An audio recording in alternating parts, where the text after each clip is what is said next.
पूर्ण पब्लिकमध्ये मी उभी होते जस्ट टू शूट धिस पालखी मिलन सोहळा.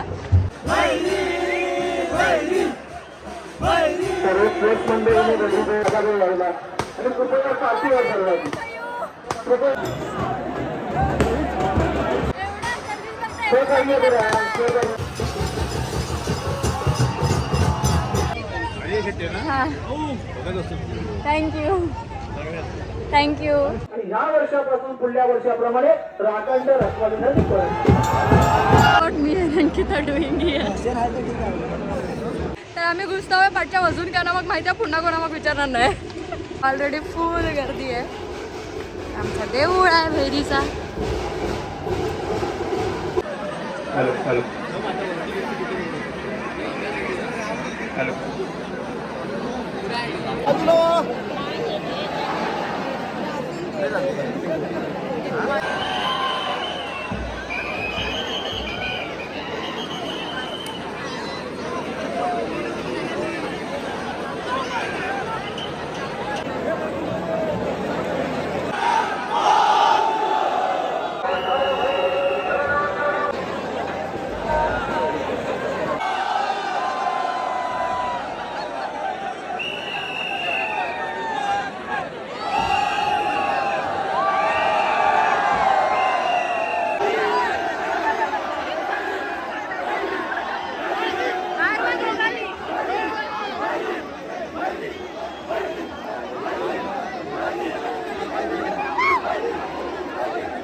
मी अंकिता डुईंग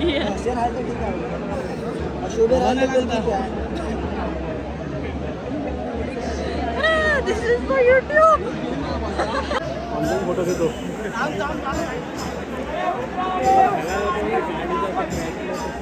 आपण बाहेर जाणार लावी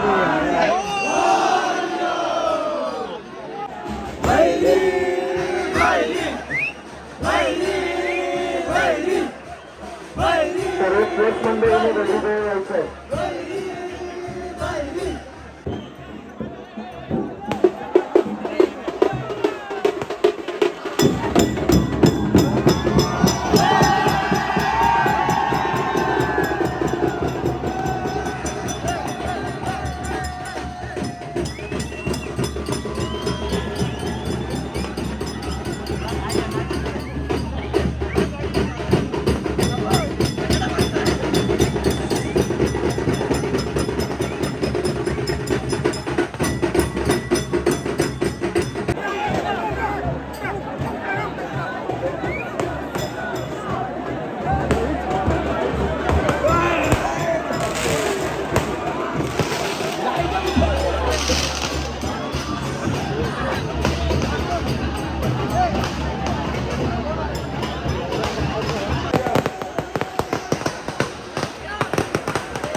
आणि शिमगा उत्सवासाठी जोगेश्वरीच्या आज त्या ठिकाणी विराट पालखीमध्ये विराजमान होणार आहे. त्याआधी आपलं तुझ्या चरणाशी आज त्या ठिकाणी पूर्वपरंपराप्रमाणे त्या ठिकाणी आज सरकार मंडळी तुझ्या चरणाशी त्या ठिकाणी आई नवला पाहुणे भराडीन देवी मसोबा आज तुझ्या चरणाशी त्या ठिकाणी सड्या मिळण्यावरनं त्यांच्या ज्या पद्धतीप्रमाणे ज्या मार्गाने येतात त्या पद्धतीप्रमाणे जोगेश्वरी आईला भेटून मूळ पुरुषाला भेटून नवला पाहुणेला भेटून गावडीवरनं तुझ्या चरणाशी तुझ्यापर्यंत आज त्यांचा त्या ठिकाणी समस्त संपूर्ण मानकरी गावकरी ट्रस्टी आणि त्यांचा संपूर्ण गाव त्या ठिकाणी तुझ्या दरबारामध्ये बारावड्यामध्ये त्या ठिकाणी आलेला आहे.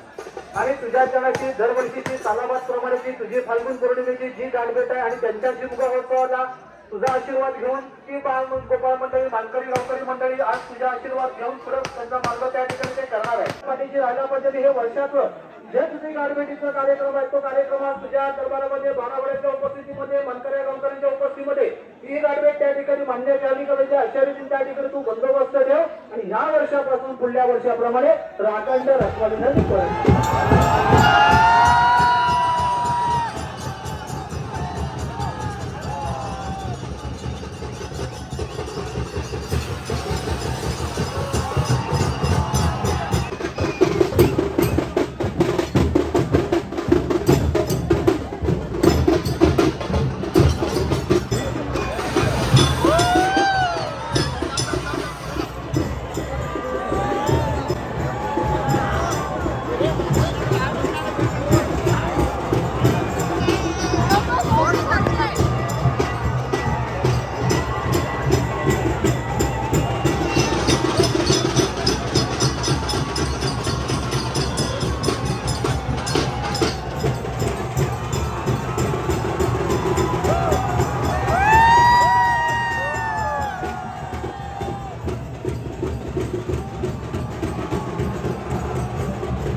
आर कमिंग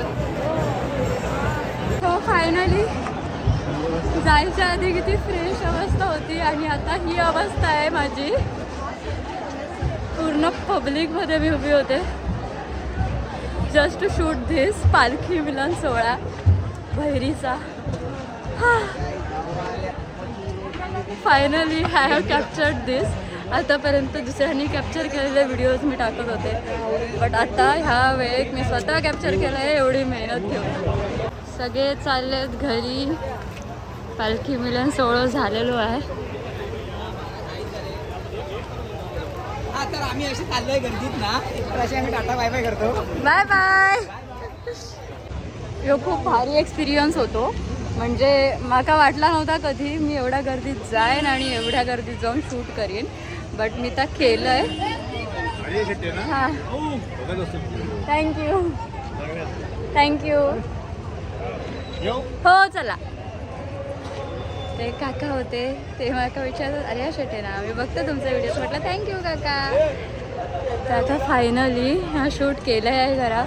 मग अजून पण मला असं वाटतं मी तर मावलमध्येच आहे.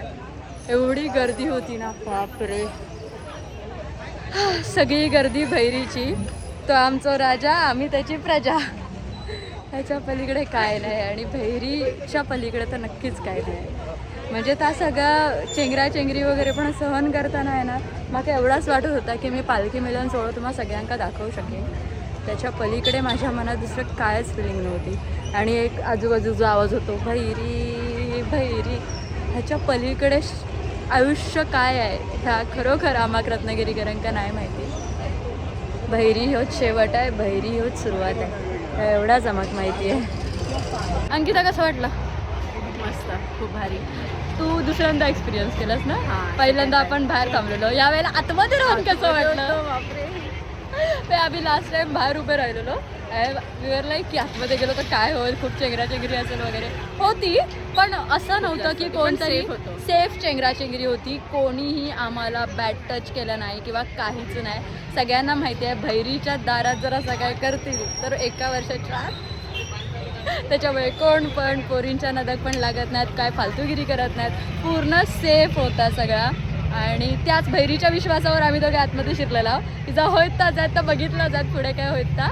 आणि भारी वाटला जस्ट भारी वाटला. या एक्सपिरियन्स सगळ्यांनी एकदा तरी घेऊ कवा आयुष्यात. रत्नागिरीत का शिमग्या मुंबई सोडून गावी काय येतात या मेन उदाहरण आहे. मुंबई सोडून गावी आलेलं या मेन उदाहरण आहे आमचा. जर ट्रेन पकडून जर हे गावी निघून आला कारण भैरीच्या शिमग्याक जायचा होता. तर असे अनेकशी लोक येतात. तसं तुम्ही पण तुमचं गाव सोडू नका. तुमच्या गावातले रिच्युअल्स फॉलो करा जसे आम्ही करतो आहे. आणि नक्की 100% काम करा की कधी जर आयुष्यात तुम्हाला योग आलो तर नक्कीच आमच्या पालखी मिलन सोहळ्यात या भैरीच्या देवळात या. आणि हे ब्लॉग कसं वाटलं तुम्हाला नक्की सांगा. व्हिज्युअल्स मी अजून चांगले देऊ शकत होते मला माहिती आहे बट पुढच्या वेळेस अजून ट्राय करेन मी चांगला काहीतरी द्यायचा. पण आता लय प्रेम द्या. Thank you so much. I love you all.